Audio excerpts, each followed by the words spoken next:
NCIB times ಮೀಡಿಯಾಗೆ ಸ್ವಾಗತ. ನಾನು ದರ್ಶನ್ ಹುಣಸೂರು. ಅಜಿತ್ ಪವಾರ್ ದುರ್ಮರಣದಲ್ಲಿ ಪಿತೂರಿ ನಡೆದಿದೆಯಾ? ಶರದ್ ಪವಾರ್ ಮೊದಲ ಪ್ರತಿಕ್ರಿಯೆ. ತನ್ನ ಸೋದರಳಿಯನ ದುರಂತ ಹಾಗೂ ಹಠಾತ್ ಸಾವಿನ ಬಗ್ಗೆ ಪ್ರತಿಕ್ರಿಯೆ ಕೊಟ್ಟಿರುವಂತಹ ಶರದ್ ಪವಾರ್, ಆತನ ಸಾವಿನಿಂದಾಗಿ ಆಗಿರುವಂತಹ ನಷ್ಟವನ್ನ ಎಂದಿಗೂ ತುಂಬೋದಕ್ಕೆ ಸಾಧ್ಯವಿಲ್ಲ. ಘಟನೆಯಲ್ಲಿ ಯಾವುದೇ ಪಿತೂರಿ ನಡೆದಿಲ್ಲ ಅಂತ ಹೇಳಿದ್ದಾರೆ. ಹೌದು, ಬಾರಾಮತಿಯಲ್ಲಿ ನಡೆದಂತಹ ವಿಮಾನ ಅಪಘಾತದಲ್ಲಿ ತನ್ನ ಸೋದರಳಿಯ ಹಾಗೂ ಮಹಾರಾಷ್ಟ್ರದ ಉಪಮುಖ್ಯಮಂತ್ರಿ ಅಜಿತ್ ಪವಾರ್ ಅವರ ಸಾವಿನ ಕುರಿತು ಹಿರಿಯ ರಾಜಕಾರಣಿ ಮತ್ತು ಎನ್ಸಿಪಿ ಪಕ್ಷದ ಮುಖ್ಯಸ್ಥರಾದ ಶರದ್ ಪವಾರ್ ಮೊದಲ ಪ್ರತಿಕ್ರಿಯೆ ಕೊಟ್ಟಿದ್ದಾರೆ. ಇದು ಸಂಪೂರ್ಣವಾಗಿ ಅಪಘಾತ ಆಗಿದ್ದು, ಘಟನೆಯ ಹಿಂದೆ ಯಾವುದೇ ಪಿತೂರಿ ಇಲ್ಲ ಅಂತ ಹೇಳಿದ್ದಾರೆ.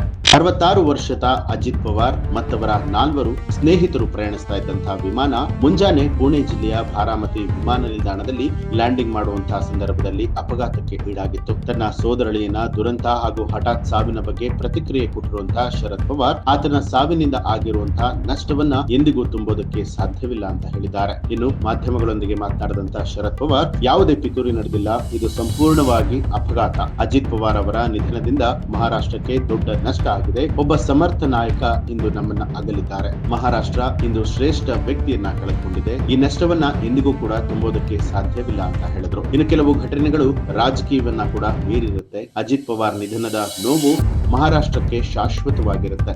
ಇದರಲ್ಲಿ ಯಾವುದೇ ರಾಜಕೀಯವನ್ನ ಮಾಡಬೇಡಿ, ಇದು ಎಲ್ಲರಿಗೂ ಕೂಡ ಹೇಳೋದಕ್ಕೆ ಬಯಸ್ತೇನೆ ಅಂತ ಹೇಳಿದ್ರು. ಎಲ್ಲವೂ ಕೂಡ ನಮ್ಮ ಕೈಲಿಲ್ಲ.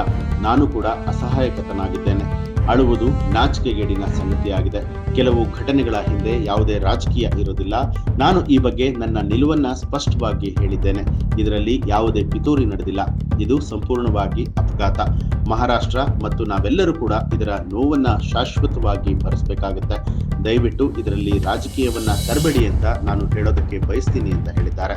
ಇನ್ನು ಶರದ್ ಪವಾರ್ ಅವರ ಪುತ್ರಿ ಮತ್ತು ಎನ್ಸಿಪಿಯ ಲೋಕಸಭಾ ಸಂಸದೆ ಸುಪ್ರಿಯಾ ಸುಳೆ, ಅಜಿತ್ ಪವಾರ್ ಅವರ ಪತ್ನಿ ಸುನೇಂದ್ರ ಪವಾರ್ ಅವರೊಂದಿಗೆ ಬಾರಾಮತಿಗೆ ಆಗಮಿಸ್ತಾ ಇದ್ದ ಹಾಗೆ ಅವರ ಗೋಳಾಟ ಮುಗಿಲು ಮುಟ್ಟಿತ್ತು. ಅಜಿತ್ ಪವಾರ್ ಸಾವಿನ ಕುರಿತು ಸುಪ್ರೀಂ ಕೋರ್ಟ್ ಮೇಲ್ವಿಚಾರಣೆಯಲ್ಲಿ ತನಿಖೆಯನ್ನ ನಡೆಸಬೇಕು ಅಂತ ಹೇಳಿ ಪಶ್ಚಿಮ ಬಂಗಾಳದ ಮುಖ್ಯಮಂತ್ರಿ ಮಮತಾ ಬ್ಯಾನರ್ಜಿ ಒತ್ತಾಯಿಸಿದ ಬೆನ್ನಲ್ಲೇ ಶರದ್ ಪವಾರ್ ಈ ಪ್ರತಿಕ್ರಿಯೆಯನ್ನ ಕೊಟ್ಟಿದ್ದಾರೆ. 2023ರಲ್ಲಿ ಬಿಜೆಪಿ ಶಿವಸೇನೆ ಮೈತ್ರಿಕೂಟಕ್ಕೆ ಸೇರುವುದಕ್ಕೆ ಶರದ್ ಪವಾರ್ ನೇತೃತ್ವದ ಎನ್ಸಿಪಿಯಿಂದ ಹೊರನಡೆದಿದ್ದಂತಹ ಅಜಿತ್ ಪವಾರ್ ಮತ್ತೆ ತಮ್ಮ ಚಿಕ್ಕಪ್ಪನೊಂದಿಗೆ ಸೇರೋದಕ್ಕೆ ಆಲೋಚನೆ ಮಾಡ್ತಾ ಇದ್ರು. ಕಾಂಗ್ರೆಸ್ ಅಧ್ಯಕ್ಷರಾದ ಮಲ್ಲಿಕಾರ್ಜುನ ಖರ್ಗೆ, ಸಮಾಜವಾದಿ ಪಕ್ಷದ ಅಧ್ಯಕ್ಷರಾದ ಅಖಿಲೇಶ್ ಯಾದವ್ ಸೇರಿದಂತೆ ಹಲವು ವಿಪಕ್ಷದ ನಾಯಕರು ಮಮತಾ ಬ್ಯಾನರ್ಜಿ ಒತ್ತಾಯವನ್ನ ಬೆಂಬಲಿಸಿದ್ದಾರೆ.